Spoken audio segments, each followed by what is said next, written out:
sehingga hadir kita pada kesempatan pagi hari ini dalam rangka melaksanakan sholat Idul Adha yang baru saja kita laksanakan.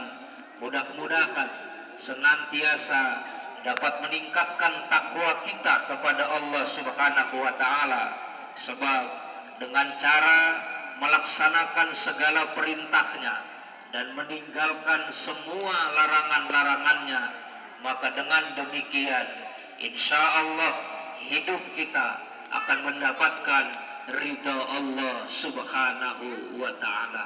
Amin ya rabbal alamin. Allahu akbar, Allahu akbar, Allahu akbar, walillahil hamd. Ma'asyiral hadirin wal hadirat, jamaah salat Idul Adha yang dimuliakan Allah Subhanahu wa Ta'ala. Kaum muslimin wal muslimat, pada hari ini bagi yang melaksanakan ibadah haji, mereka sedang berkumpul di Mina melakukan salah satu rukun haji. Mereka datang dari berbagai penjuru dunia. Pakaian mereka serba putih tanpa jahit yang disebut dengan pakaian ihram. Yang kaya, yang miskin, yang berpangkat, yang rakyat, semua kumpul menjadi satu, sehingga peristiwa wukuf di Arafah sehari sebelum hari ini menjadi gambaran manusia dikumpulkannya di padang mahsyar. Maka padang Arafah adalah sebagai miniatur daripada alam mahsyar, sebuah tempat yang nanti pada suatu saat akan dikumpulkan seluruh manusia dari segala penjuru dunia. Hari ini mereka yang melaksanakan ibadah haji telah melaksanakan manasik hajinya. Allah Subhanahu wa Ta'ala berfirman dalam Al-Quran, Al-Hajju ashhurum ma'lumat, faman farada fihinnal hajj fala rafasa wala fusuqa wala jidala fil hajj. Al-ayat.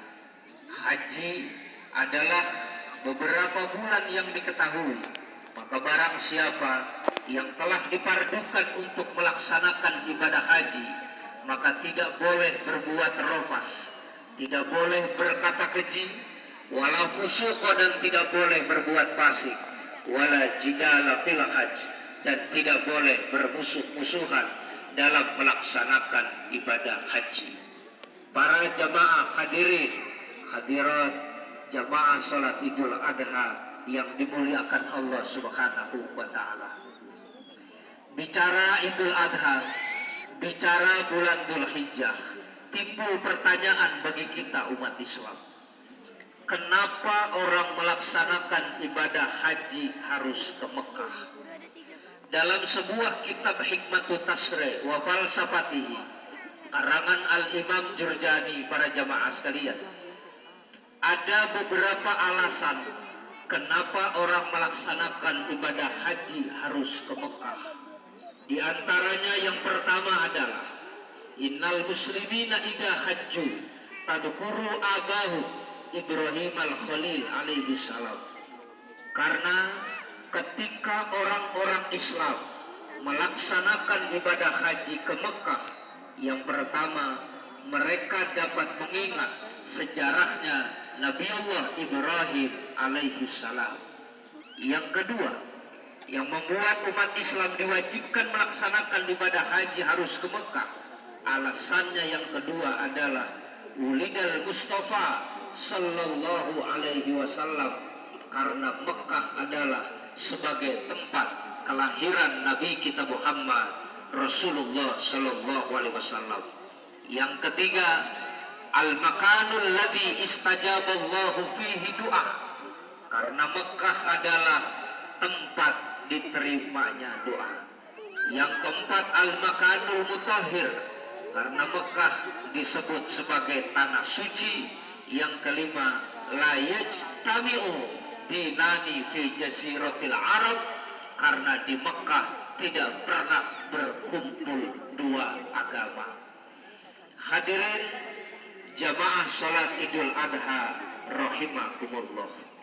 Yang kedua, ketika kita sampai pada bulan Dzulhijjah, maka setiap umat Islam disyariatkan untuk melaksanakan puasa sunnah. Riwayat hadis banyak mengatakan melaksanakan ibadah puasa diawali dari tanggal 1 sampai pada tanggal 9 Dzulhijjah. Bahkan ada sebuah hadis Nabi kita Muhammad Rasulullah Sallallahu Alaihi Wasallam, Nabi bersabda, "Man shoma yauma Arafata min Dzulhijjah, kataballahu lahu siyama sittina sana ila akhiril hadis." Barang siapa yang melaksanakan puasa pada hari Arafah, barang siapa yang melaksanakan puasa sunnah pada tanggal 9 Dzulhijjah, maka pahalanya sama seperti orang melaksanakan puasa selama 60 tahun. Alhamdulillah, berbahagialah kita orang-orang yang dapat melaksanakan ibadah sunnah di dalam bulan Dzulhijjah, di antaranya adalah ibadah puasa. Allahu Akbar, Allahu Akbar, Allahu Akbar, walillahil hamd. Ma'asyiral hadirin wal hadirat rahimakumullah.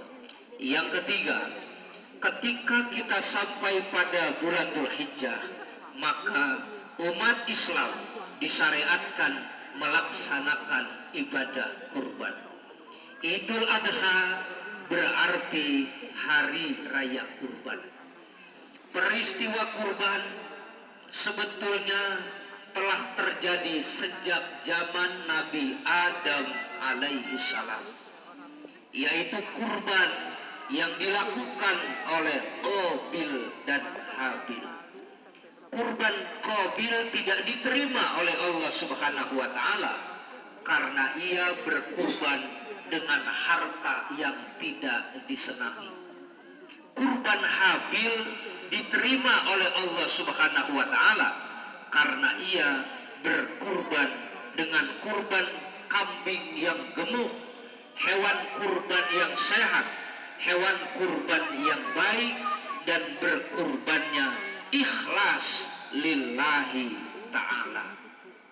Jadi ada orang yang berkurban diterima oleh Allah, ada orang yang berkurban tidak diterima oleh Allah Subhanahu wa taala.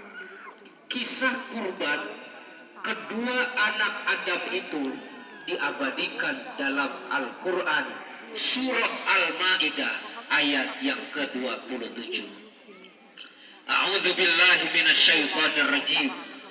Watslu alaihim naba abnai adama bil haqqi idh qurbanan fatuqbila min ahadihima wa lam yataqabbal minal akhar qala la'aqtulannaka qala innama yataqabbalullahu minal muttaqin, yang artinya watslu alaihim, ceritakanlah kepada mereka, naba abnai adama, kisah kedua putra Nabi Adam, bil haqqi, menurut yang sebenarnya.